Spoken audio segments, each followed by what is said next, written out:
right out of their high school experience, but then we also have students that are looking to come back to earn additional skills to take it back to their jobs or to try to level up. So at Minneapolis College, we offer a wide variety of course options. So when I talk about that, I'm talking about traditional daytime courses. Sure. We have evening courses, but then we also offer online courses and hybrid, which is a flex of being on campus, but then also doing online work as well. Your students at Minneapolis College, because again, we just talked about it, they come from different backgrounds, they come from all. Whether we have a student resource center where if a student maybe needs to talk with someone, get some help, maybe they're facing an insecurity like a job insecurity, housing insecurity, we can support them. If they need some help in classes, we have our academic success center that provides tutoring support. If they need a laptop loaned to them to be able to write that paper, we can do that as well. We provide across campus numerous study spaces for students. To A, build the curriculum, B, to do what we were just talking about, to make sure that you have their best interests in mind as this pitch is inside off the mid of Winkle, and the runners will advance 90 feet. How much conversation is going on there? Well, we talk about those guided learning pathways for students. So from day one, so whether a student's coming to our open house, we have our fall open house coming up November 14th, or it's to them and we encourage them to take advantage of it.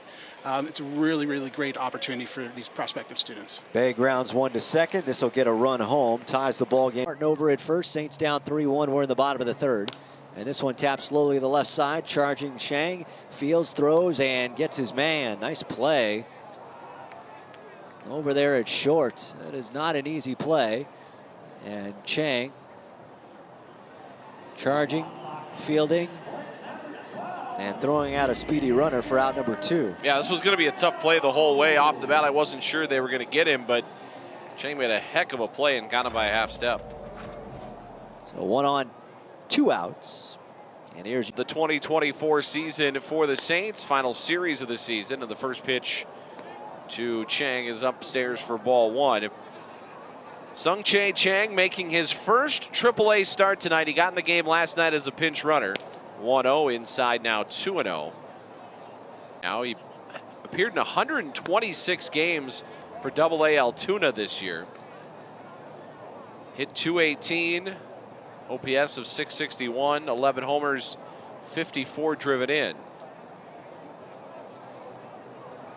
And Morris behind 3-0, and he got the green light 3-0 and fouls it back. Now 3-1 to Cheng. The third off of Morris. 3-1, another one sliced foul. Of 1, Worcester and Scranton both need to lose to give Columbus the top of the 9th. 3-2 for Morris, and this is lifted down the left field. City of Baseball Museum, if you haven't wandered in that yet, this is punctured towards center, but in the air for Hellman, and he'll run it down for out number 1. So that one hit hard, but Hellman is there, and there's 1 away. I'll bring up Ji-Hwan Bae. Well, I bunt those breaking pitches. First pitch, and this is lined towards short, and how about that play from Cheng? Second for 1, and this one goes into the Saints dugout. So Cheng with an incredible play to get the first out. And then Bae's return throw airmailed. They weren't likely going to get Hellman anyway. And there are 2 away. Hellman will go to second on the throw into the dugout. Yeah, I mean, this is similar to the one that Bae had on the other side, that kind of short hop. Makes a fine play, and Bae tries to rush this throw, and this is why he airmails, is just turns, fires, and there was no chance to get him. That's one where you trying to turn 2. Run record, but coming down the final stretch, he's still a home run shy. And he rolls this one back up the middle, and this one's going to sneak into center field. And Hellman on his way around third. He's going to score. And the Saints back on the board. They trail 3-2. RBI 77. 2-2. This is grounded sharply towards short. A nice play by Cheng again. Gets up, spins and throws, and tosses out Morales for out number 1. Boy, have I been impressed with their middle infield defense. Cheng and Bae, they have gone to get it tonight, and they make that sliding, spinning play better than anybody you'll see. This is a great play. Slide, spin, get up, throw. Yeah, that's fantastic. That wasn't even close. He had him by a mile here. And now lefty on lefty as Winkle steps in. In the playoff, we'll be down to a half a game, as that one is inside. And I believe they've got one more tomorrow against Cleveland at noon. 1-0. That slider over for a strike, 1-1. Game comes into play. Bouncing ball over the mound. To his left is Eels. Fields it on the short hop on the second base side. Short hop Severino goes into the dugout. That should be a base hit. And E6, which would be the first error at shortstop for Eels, 5th overall. Here it is again. Tough play. Able to get there.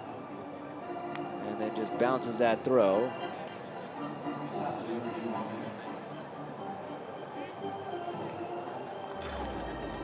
3-2 Saints trail here in the 7th. As Bay skies this one towards left. Kersey Jr. there puts it away, and there are 2 down, and that'll bring up Alika Williams. So it'll be a short night for Hedrick. This one grounded to third, backhanded by Bannon.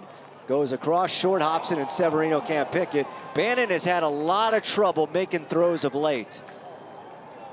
We have seen that too much over the last week and a half from Ryland Bannon. He is too good of a defender to short hop these throws, but that's what he's been doing of late. You see, it kind of comes from that 3/4 arm angle, and that's just a tough play to ask your first baseman to make that pick. So E5 scores the break it. It's a pretty good rest of the way. Runner goes, pitch is, went around, throw down to second is in time to get Martin. That is a strike him out, throw him out, double play. That was right on the bag. That was... will end the inning. I don't think Indianapolis realizes it ends the inning, but a strikeout, 2-6 caught stealing, and the inning is over. No runs, a hit, no errors, and nobody left on. We'll go to the 8th. Saints down 6-2. You're tuned into Saints baseball on the Saints Broadcast Network. And we're being, was it a perfect game? Perfect game through 6. Finished it off in game 5 and then swept the championship series. 1-0 foul tipped, 1 ball, 1 strike. But yeah, perfect game going into the 7th inning, and the wheels slowly started to come off for Fargo Moorhead in that 7th inning. 1-1 pitch in the dirt. Somewhere you guys had your after party. Oh yeah, so just right across the street over here. Yeah, that I don't know if they're literally right across the street. The 3-1 pitch, called a strike on the outside corner, 3-2. Yeah, I can imagine that was quite a night. Yeah, it was a long night. A long night. 3 balls, 2 strikes to count the payoff pitch. And that one in the dirt, ball 4. So Weiss walks Cheng, and back to the top of the order in Ji-Hwan Bae, who is 0 for 3 with a walk. Well, I'm not going to try to give away any secrets here, but Weiss trying to get out of this inning. The 2-strike pitch, and this one hit sharply into right center field. That's a base hit. It's going to score Cheng. Bae on his way to second. He will motor in with an RBI double. It's 9-2. That's their 3rd 3-run inning. Yeah, you cannot keep Ji-Hwan Bae with an 0 for very long.